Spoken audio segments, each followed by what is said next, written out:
Hello दोस्तों, welcome to our channel. तो जैसे कि आपने थंबनेल में देखा कि हमें ब्रांड रजिस्टर कराना चाहिए या नहीं कराना चाहिए। ब्रांड की क्या वैल्यू होती है।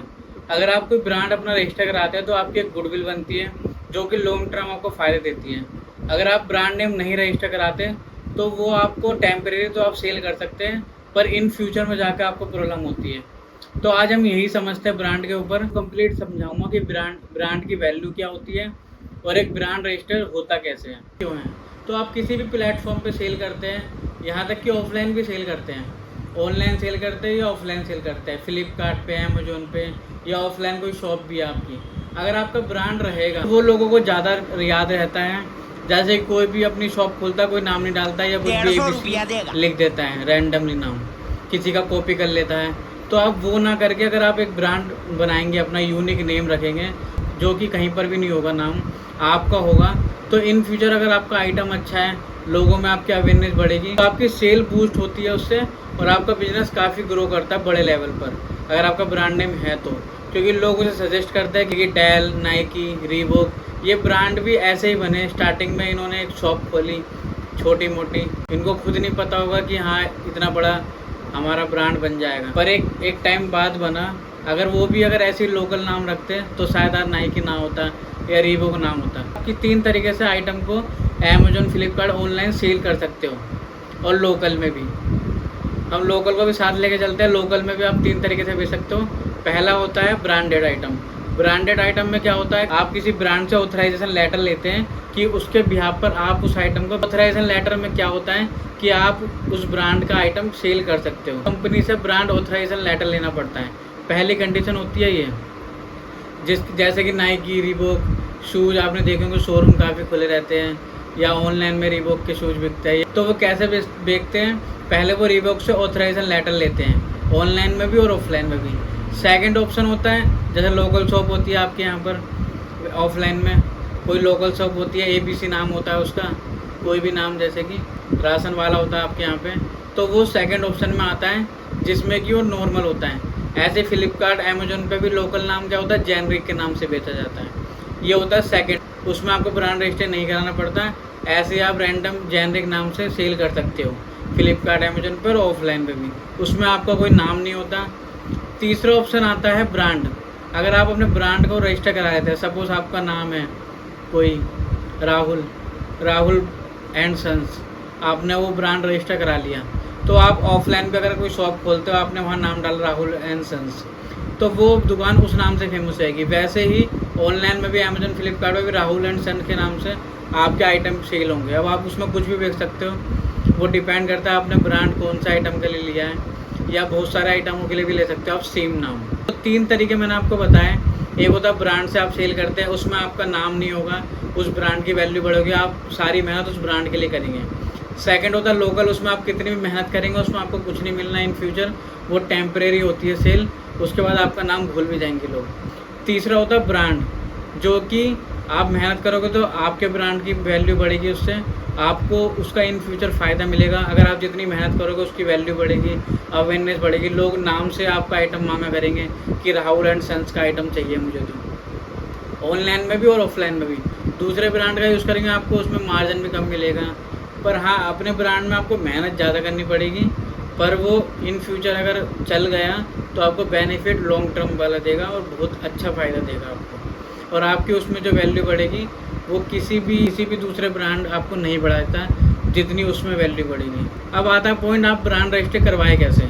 इसके 2 मेथड होते हैं, एक ऑनलाइन होता है, एक ऑफलाइन होता है। ऑनलाइन में आपको रजिस्ट्रेशन करना पड़ता है, ऑफलाइन में आपको एक फॉर्म प्रिंट निकाल के उसको फिल करके ट्रेडमार्क ऑफिस जाना पड़ता है।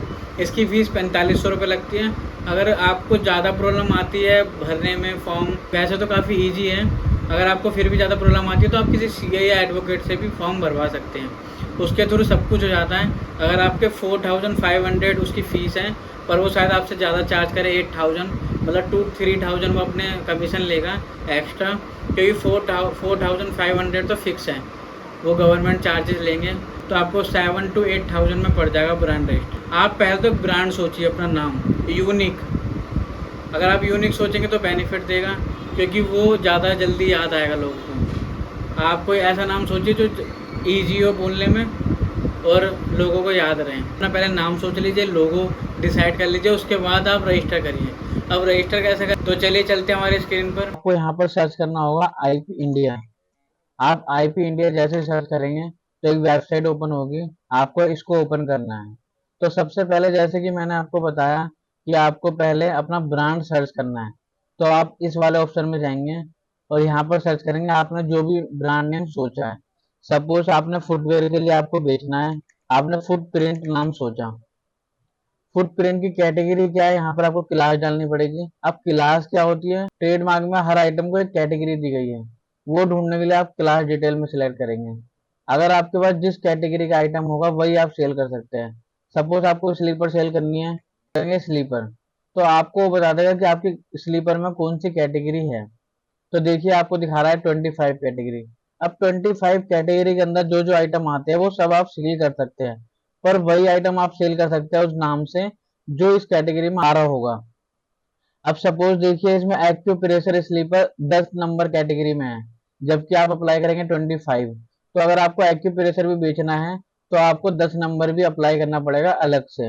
मतलब आपके पास दो ट्रेडमार्क होंगे सेम नाम से, फुटप्रिंट नाम से, 25 और 10, तब आप दोनों तरीके की स्लीपर बेच सकते हैं। तो आप उसमें देखिए कि आप कौन सी चीज बेचना चाहते हैं, कहीं आप गलत क्लास में रजिस्टर करा लें। तो इसको पहले चेक करिएगा कि आपकी क्लास सही है या नहीं। अब सपोज जो जो आपको आइटम बेचना है तो वो इस लिस्ट में आप देख सकते हैं। अगर इस लिस्ट में उसका नाम नहीं है तो आप दूसरी स्लीपर सर्च करिए, और अगर इसमें आती है तो आप रजिस्टर कराइए। और अगर आपको दोनों टाइप की स्लीपर बेचनी है तो आप दोनों क्लास रजिस्टर कराइए, 25 भी और 10 भी। तो अब हमें पता लग गया कि हमारी क्लास 25 है, फुट प्रिंट नाम आ गया इसका। यहाँ पे आप कैप्शन डाल दीजिए, कैप्शन डाल दीजिए। जैसे आप सर्च करेंगे देखिए फुट प्रिंट नाम से पहले ऑलरेडी रजिस्टर्ड है ब्रांड, कई लोगों ने अप्लाई कर रखा सेम नाम से, किसी का रजिस्टर्ड है, किसी का रिफ्यूज कर रखा। देखिए रजिस्टर्ड एक ही लोग का होगा, बाकी जो लोग भी रजिस्टर करेंगे उस नाम से उन सबका रिजेक्ट हो जाएगा। अब देखिए फुट प्रिंट है, उस बंदे ने एस लगा रखा है तो इसलिए उसका रजिस्टर्ड हो गया।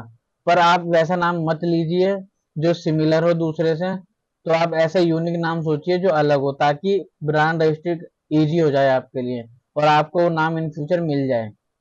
अब सपोज मैं सोचता हूँ मुझे बैग बेचना है, मैं बैग लिंक सोचता हूँ, बैग लिंक 25 कैटेगरी में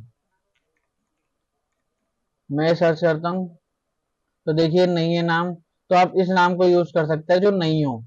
अगर एक आधा है अगर वो आपसे मैच नहीं हो रहा, जैसे सपोज बैग केयर है तो वो बिल्कुल अलग है, बैग लिंक आपका अलग है, बैग केयर अलग है। एक दो नाम उधर आते भी हैं तो अगर बिल्कुल अलग है आपसे तो आप उस नाम के पास साथ जाइए, वरना आप ऐसा यूनिक नाम सोचिए जो किसी के पास ना हो। तो सबसे पहले हमें सर्च करना है यहाँ पर कि आपको ब्रांड नेम रखना क्या है। आपने वो सोचा, फिर यहाँ पर सर्च करना है वो है तो नहीं, अगर होगा तो आप दूसरा सोचिए। फिर जब तक सोचिए जब तक कोई यूनिक नहीं मिल जाता आपकी कैटेगरी के अकॉर्डिंग जो आप बेचना चाहते हैं। ठीक है, पहला काम आपका ये हो गया, आपको यहाँ से ढूंढना है कि आपको क्या ब्रांड नेम रखना है। अब चलते हैं रजिस्टर कैसे करें। रजिस्टर करने के लिए आपको यहाँ सर्च करना है ई फिलिंग ट्रेडमार्क। जैसे आप सर्च करेंगे पहले वाली वेबसाइट पर क्लिक करेंगे तो ये वाला ऑप्शन आ जाएगा प्रोसेस टू रजिस्ट्रेशन। रजिस्टर करेंगे आप, देखिए यहाँ पे डिजिटल सिग्नेचर मांग रहा है। डिजिटल सिग्नेचर आप ऑनलाइन अप्लाई कर सकते हो। यहाँ पर आपसे पूछेगा कि आप क्या प्रोप्राइटर हो, एजेंट हो या अटॉर्नी हो। आपको प्रोप्राइटर करना है क्योंकि आप सिंगल पर्सन हो। यहाँ पे आपको एंटर कोड, अब कोड आपको जनरेट करना पड़ता है खुद से अप्लाई करने से पहले। अपना नाम डाल दीजिए और सर्च करिए और उसके बाद सबमिट कर दीजिए। अब देखिए यहाँ पर वो लोग आ जाएंगे जो ऑलरेडी राहुल नाम से जिन्होंने अप्लाई कर रखा है। अगर आपका नाम यहाँ नहीं है, आप फर्स्ट यूजर हो, तो आपको ऐड न्यू करना, मतलब कि अपना नाम रजिस्टर कराना है इसमें। उसके बाद सिंगल फर्म पे क्लिक करेंगे क्योंकि आप प्रोप्राइटर हो। यहाँ नाम, एड्रेस, नेशन, यहाँ पे nation, address, telephone, email ID, designation, legal status, यहाँ आपको नॉर्मल बेसिक डिटेल अपनी भरनी है। उसके बाद जैसे आप सबमिट करेंगे आपको एक कोड मिलेगा, जैसे आप वो फॉर्म भर देंगे आपको एक कोड आएगा, वो एंटर कोड आपको यहाँ पर डालना है। और उसके बाद एक फॉर्म ऑनलाइन फिल करना पड़ेगा जहाँ पे डिटेल सिग्नेचर डालना पड़ेगा और ऑनलाइन पेमेंट करनी पड़ेगी। उसके बाद आपको कुछ इस तरीके का फॉर्म मिलेगा, नॉट फॉर लीगल यूज। यहाँ पर आपकी सारी डिटेल आ जाएगी, वो आप यहाँ से भी डाउनलोड कर सकते हो अपना नाम सर्च करके। अब जैसे ही आपका ये वाला फॉर्म भरा जाएगा उसके बाद आपकी सारी डिटेल यहाँ पर शो करेगा। आप जब नाम डालोगे अपना, एक फॉर्म मिल जाएगा स्टार्टिंग में, जिससे आप फ्लिपकार्ट पर सेल कर सकते हैं इसको दिखाकर। हाँ, अमेजोन पे थोड़ी प्रॉब्लम आ सकती है, इसके थ्रू नहीं बेच सकते जब तक आपका रजिस्टर्ड नहीं हो जाता। तो इस फॉर्म को आप यहाँ पर भी देख सकते हैं, यहाँ पर आप नाम सर्च करेंगे तो इस तरीके का आपको दिखा देगा, पर यहाँ पर रजिस्टर्ड नहीं दिखाएगा, स्टेटस में पेंडिंग दिखाएगा, रजिस्टर्ड नहीं दिखाएगा। वो तब दिखाएगा, उसमें 3 से 12 महीने लगते हैं। अब वो 3 से 12 महीने क्यों लगते हैं? क्योंकि जो आपने नाम यूज करा, अगर वो किसी दूसरे पर्सन का होगा तो वो उस बीच आप पे लीगल नोटिस भेज सकता है कि आपने मेरा नाम यूज करा। तो इसलिए वो टाइम दिया जाता है कि दूसरे किसी पर्सन का अगर वो नाम होगा तो आपके पास ऑब्जेक्शन आ जाएगा। अगर ऑब्जेक्शन आता है तो यहाँ स्टेटस में ऑब्जेक्शन दिखाएगा आपको। तो अगर वो ऑब्जेक्शन आता है तो उसमें फिर इन्वेस्टिगेशन होती है, पहले किसने अप्लाई किया था, तो आपका उसमें रिजेक्ट हो जाएगा। इसलिए मैं आपको बार बार कह रहा हूँ कि आप कोई यूनिक नाम रखिए जो यहाँ पर हो ही ना, ताकि आपको प्रॉब्लम ना आए, ना कोई ऑब्जेक्शन आए, और आपका ब्रांड रजिस्टर्ड हो जाए। आपको रजिस्टर्ड होने में 3 से 12 महीने लगेंगे। जब आपका रजिस्टर्ड हो जाएगा तो यहाँ पर आपको दिखा देगा रजिस्टर्ड, इस तरीके से, और कुछ इस तरीके का आपको फॉर्म मिलेगा रजिस्टर्ड होने के बाद। ये 10 साल तक वैलिड होता है, इसके बाद आपको रिन्यू कराना पड़ता है, कुछ चार्जेस देने पड़ते हैं। बाकी 10 साल तक आप उस नाम को, उस कैटेगरी आती है, उस सब चीजों को आप देख सकते हो, चाहे वो फुटवेयर हो, बैग हो। जैसे आपने 25 में अप्लाई करा तो उसमें जो जो आइटम आते हैं, चाहे उसमें बैग हो, कॉस्मेटिक आइटम हो, कुछ भी, ये सर्टिफिकेट जब आपके पास आ जाएगा तो आपका नाम कोई भी यूज नहीं कर सकता पूरे इंडिया में। आप उस नाम के ओनर बन जाएंगे उस कैटेगरी के लिए। फिर आप अमेजोन पे भी ब्रांड रजिस्टर कर सकते हैं। अगर आपको ऑनलाइन में कोई प्रॉब्लम आ रही है डिजिटल सिग्नेचर में, बाकी सब में, तो देखिए एक फॉर्म है यहाँ पर एक, आप इसको भी मैनुअली फिल कर कर आप इनके ऑफिस में भी जमा कर सकते हैं, इनके साथ डॉक्यूमेंट लगाकर।